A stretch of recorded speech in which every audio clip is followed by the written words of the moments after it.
Mark here with Spiritual Splinters Wood Shop. Today I'm going to start making some Christmas presents. I'm going to start out making this giraffe here. I'm cutting it into half-inch plywood, or 3/4 inch plywood, so 1x11. So, or not plywood, pine. I'll get the right board right. Sorry, it's been a while since you've seen me make a video, but we're going to give this a try and see how this works. So, here we go. I'm going to be using Eric Roten's profile bit, the DWP 611 router. I printed the pattern out and I've glued it straight on. So we're going to see just how that goes. All ready? Let's get started.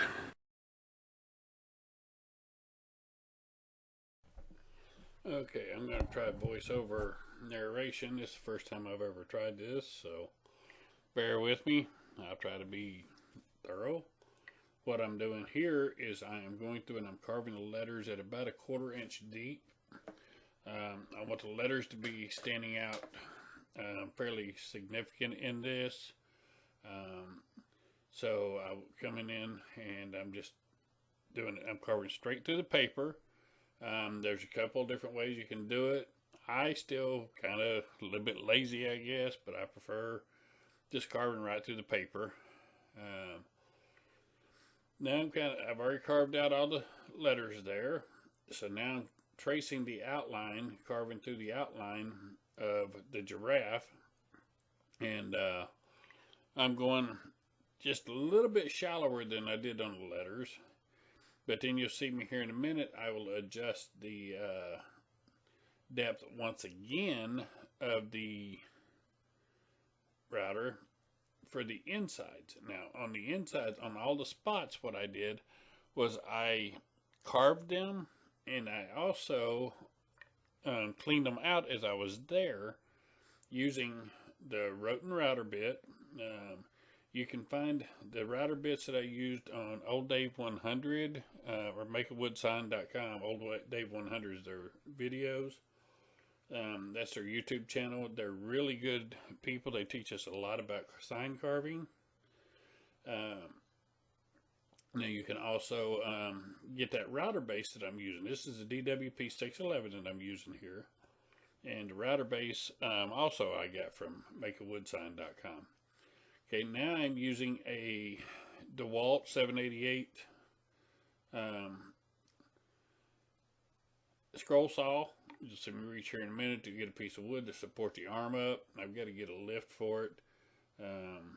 It's a pain in the rear end. That's the biggest thing I hate about that saw, is that right there. Is you got to either buy an aftermarket lift or put a board under it. So I'm using Flying Dutchman number 3 Ultra Reverse straight blades. I do occasionally use spiral blades, but I'm nowhere near Charles Deering skill with those. So what I'm doing here is I am cutting out between the legs of the giraffe, and then I'm going to cut the pattern itself out. The difficulty is using the scroll saw is getting the cut right where you need it after you've already cut your line away. So I'm having to follow the routed line. I thought about possibly doing the routed line separate or leaving the outline, but then I thought no, I'd go ahead and router it out just so I could make sure I didn't miss anything. And then anytime you're combining the two like this, you just want to make sure you're not missing out. There's a separation between the front legs, back legs that I cut out, as well as underneath the belly and between the name board. You'll see that, here at the end. So here I am. I'm going to be cutting out the centerpiece now. On the router part, I sped it up to 8 times. This here is just 2 times the speed. And so you can tell I am a fairly fast router or scroller or whatever you want to call it. So I do scroll fairly quick with that, but not too quick. If you get to going too fast, a lot of times you can't hold a straight line. I really do enjoy this DeWalt 788. I've got a Porter cable sitting to the right of me here that I also use, but that was what I did use before I got this one. Okay, now I'm going to just set it back up. I'm going to cut the outline out of the giraffe. So now I just got to come around and cut the outsides. Like I said, there's a few places where it's a little difficult because all I had was a router line to follow. So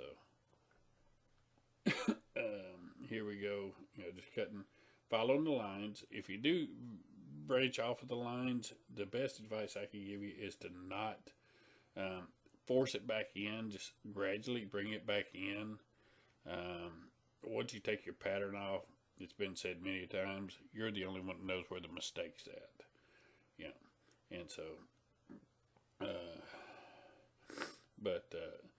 it's just a matter of getting in all the places there. I think I'm up around the giraffe's head, and there's a lot of detail that's got to go into the giraffe's head right there. So that's why it looked like I was, left, right, left, right, left, right.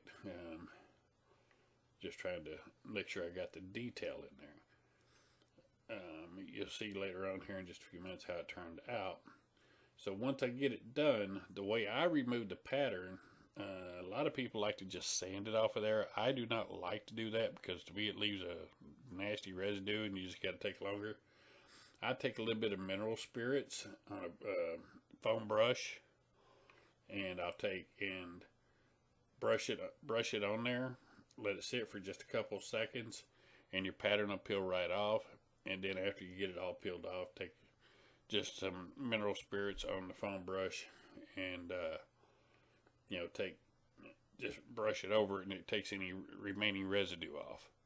It's a real simple process. I use 3M77 spray. I've tried the Loctite spray, and it is just horrible to me. So I'm just not a big fan of the Loctite. So now we've got it cut out, and we'll go back to talking during the videos. Okay, so here's the finished. What I did here is I sprayed black paint, or black primer. I did it all the way around the sides. Then covered everything. You can see where the black's at here. What I did was I took my router bit while I was cutting it out, and I carved these a little bit deep. If you noticed, I kept bringing it up lighter, or shallower, I should say, as I did different cuts. This here, the name is almost a 1/4 inch deep. These are probably about 1/8 of an inch, maybe a little better than 1/8. But it's to give it some texture, but also to give it some depth and appearance. So that's the giraffe. While I was waiting on that to dry, come over here, I also did a turtle. That's what it looks like before I sand it. So I will show you what it looks like after I get it sanded off. So you can see where I've covered it all in black. So here we go. I'm going to stop the video and I'll come back when it's sanded off. I'm sure you know how to sand. Okay, so here's the turtle. It is now sanded off. So what I did here, of course I carved all the letters. I like doing my letters first, as you'll notice. But then I come back and I did carved all the turtle shell. And then I took my scroll saw and cut out here. And then cut out the pattern itself, cut the entire thing out. These are real simple to make, easy for Christmas. Kids love them. My wife, like I said, has a home daycare. And so these are for the kids of her daycare. I chose these. I love kids, and I love doing things for kids. So that's kind of what I do out here right now for Christmas time.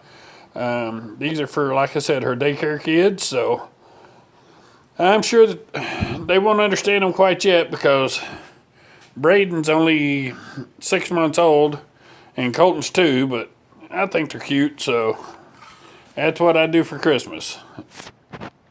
All right, well, this is Mark with Spiritual Splinter saying thank you for watching. like and subscribe. I know it's been a while since I put some videos out, but I'm going to be trying again. So here they both are one more time. Just kind of show them together. There they are. Like I said, they're real simple. What I did was I just found the patterns on a coloring book page and put them over into Inkscape. From Inkscape there, I added the names in a box down below. So, if there's anything I can do to help you, please let me know. Like and subscribe. Share the video. Thanks.